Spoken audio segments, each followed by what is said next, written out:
নমস্কার, আমি মোম দাস। সবাই কেমন আছেন? আশা করি খুব ভালো আছেন। নতুন ব্লগে স্বাগত জানাই।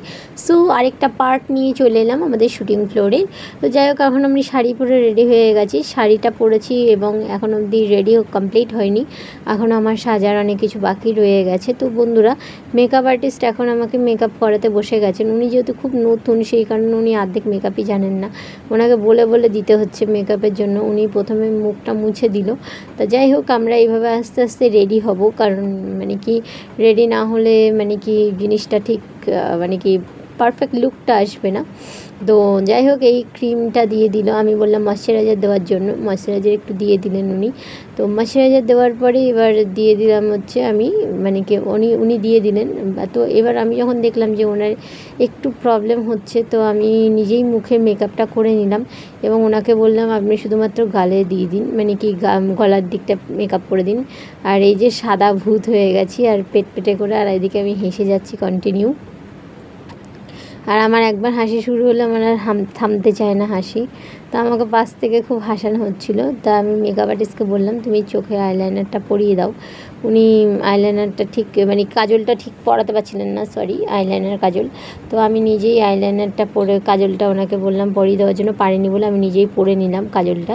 তো এবার হচ্ছে ব্লাশারটা ওনাকে দিতে বলছি। দেখুন, ব্লাশারটা উনি ঠিকঠাক দিতেও পাচ্ছেন না, যেহেতু একদমই নিউ কামার উনি।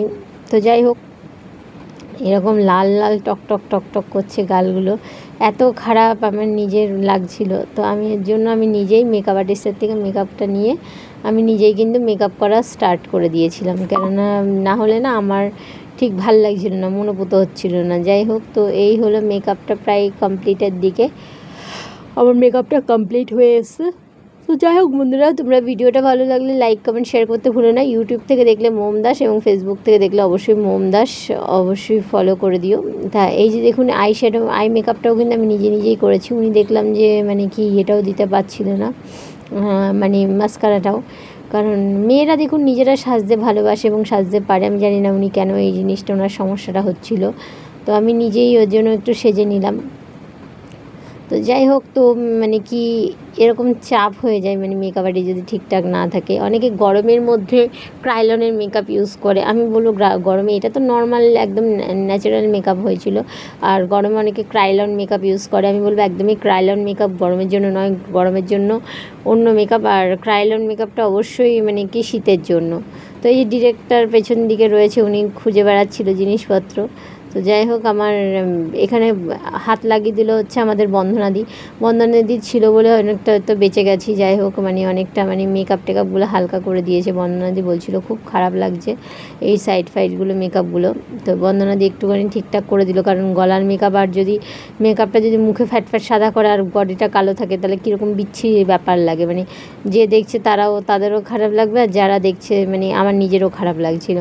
তো যাই হোক, এই চলছে আমার মেকআপ। আর আমার মেকআপ করতে বসলে যে বসে তাদের মাথা খারাপ করে দিই আমি, কারণ আমার ভীষণ খুঁতখুঁতে মেকআপ আমার খুঁতখুঁতে ভীষণ লাগে। কাজ আমার সবসময় পারফেকশানটা আমার বেশি পছন্দ, সেই কারণে আমার সমস্যা হয়ে দাঁড়ায়।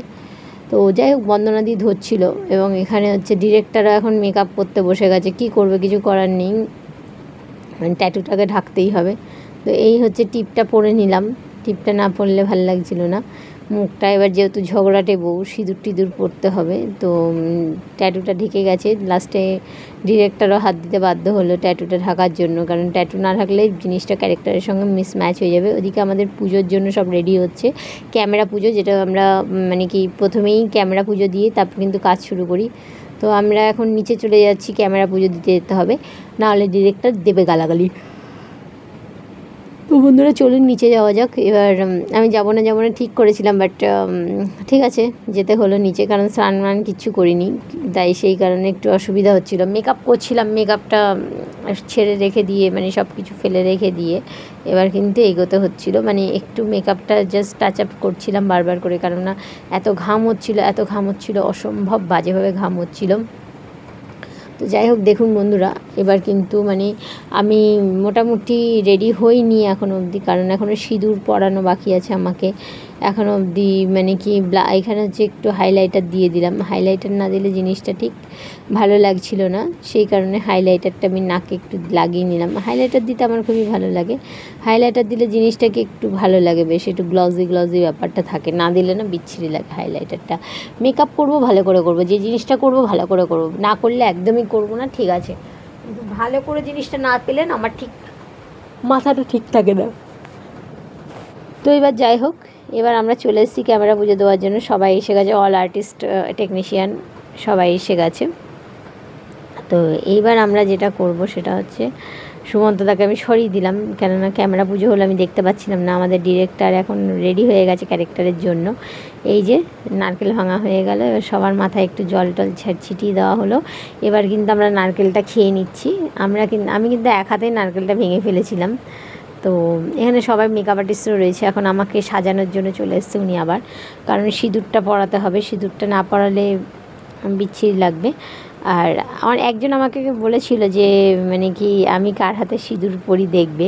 তো যাই হোক, এটা সেই মানুষটার উদ্দেশ্যেই দেখানো, বিশেষ করে ভিডিও করা। সিঁদুরটা আমি ছেলেদের হাতে পরি না, মেয়েদের হাতে পরি, সেটা সেই মানুষটার জন্যই এটা বিশেষ করে ভিডিওটা আমি করেছি।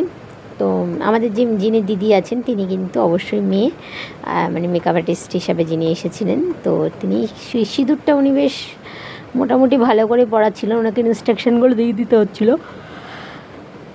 সিঁদুর কিন্তু আমি হাতে ধরিনি, কারণ সিঁদুরটা হাতে ধরলেই না সিঁদুরের সমস্যা এসে যাবে। সিঁদুর একটু টিপটা নিচু করে পড়লাম, ভাবলাম মানে কি সিঁদুরটা এতটা উনি নামিয়ে দিয়েছেন, সিঁদুরটা না অতিরিক্ত নেমে গেছে, আমার ঠিক ভাল লাগছিল না। সিঁদুর এতটা নামিয়ে পড়া জিনিসটা আমার না পছন্দ হয় না। সিঁদুর থাকবে সিঁথিতে, সিঁদুর নামিয়ে পড়তে বিচ্ছিরি ব্যাপার লাগে। তা উনি ওর জন্য সিঁদুরটাকে নিয়ে ধরে মুছে দিয়েছেন, কারণ না মুছলে না জিনিসটা বিচ্ছিরি লাগতো। তা উনি বলছিল লাল হয়ে যাবে, আর আমার হাত লাল হবে বলে আমি ইচ্ছা করে আরও সিঁদুরটা ধরিনি। তো যাই হোক বন্ধুরা, দেখুন এটা মানে কি আমি ওনাকে বললাম একটু মুছে দেওয়ার জন্য, উনি আবার সিঁদুরটাকে কী করলো সুন্দর করে ঘেটে দিল, যাতে করে সমস্যা না হয়, সেই জন্য মানে ঘেটে মানে সরিয়ে দিল। মানে কি আমি ওনাকে বলে দিচ্ছিলাম, ইনস্ট্রাকশান দিয়ে দিচ্ছিলাম, একটু না ঘাটলে জিনিসটা ভালো লাগতো না। তো যাই হোক, এই জায়গাটা আমি বললাম এই দাগগুলো মুছে দেওয়ার জন্য, না হলে ভাল লাগছে না। তো উনি এই দাগগুলো কিন্তু মুছে দিচ্ছিলেন যতটা পাচ্ছিল। তা আমি একটুখানি বললাম টাচ আপ মারো, নাহলে ভাল লাগবে না। ওনাকে বলে যতটা পাচ্ছিলাম বলে দিচ্ছিলাম, কারণ একসময় আমিও নতুন ছিলাম, আমিও ভুল করতাম। তা ঠিক আছে, যাই হোক এই চললো। তো এই মেকআপ কমপ্লিট হলো, একটু উঁচু করে না পড়লে ঝগড়াটিও লাগবে না। তো এই হলো টিপটা পরে নিলাম আমি। সাজার সময় কিন্তু খুব সমস্যা হয়, আমার এই সাজতেই কতক্ষণ লেগে গেছে। আপনারা দেখছেন হয়তো 10 মিনিটের ভিডিও, কিন্তু না, আমার 10 মিনিটের ভিডিও নয়। আমি সাজতে বসলে মিনিমাম মোটামুটি ওটাকে 20 মিনিট মতো এরকম করতে থাকি, সবার উপর টর্চার। তো শাড়িটা আমি চেঞ্জ করে নিলাম, আমার শাড়িটা একদম ভালো লাগছিলো না। এই আমি সেটআপের কাছে চলে গেছি, এবার আমার সিনটা নেওয়া হবে, এবং আমার সিনটা ভিডিও করার জন্য কেউ ছিল না, কাউকে পাইনি। তো যাই হোক, আমি এখানে সিন দিয়ে এবার রাতের সিনের জন্য রেডি হচ্ছিলাম। দুপুরের সিন কমপ্লিট হয়ে গেছে, শিবানী রয়েছে, বন্দনাদি রয়েছে, এই দিদিটা রয়েছে। তো এবার আমাকে ফুলটা লাগানো হচ্ছিল, কারণ এটা হচ্ছে বাপের বাড়ি যাওয়ার সিন, যেহেতু ভাইয়ের বউয়ের সাথে যাবে মেয়েটা। আমি দিদিকে বললাম যে না, এটা বেশি সাইডে হয়ে গেছে, এটাকে তুমি একটু টেনে এনে সামনের দিকে দাও, নাহলে না আমার ঠিক ভালো লাগছে না।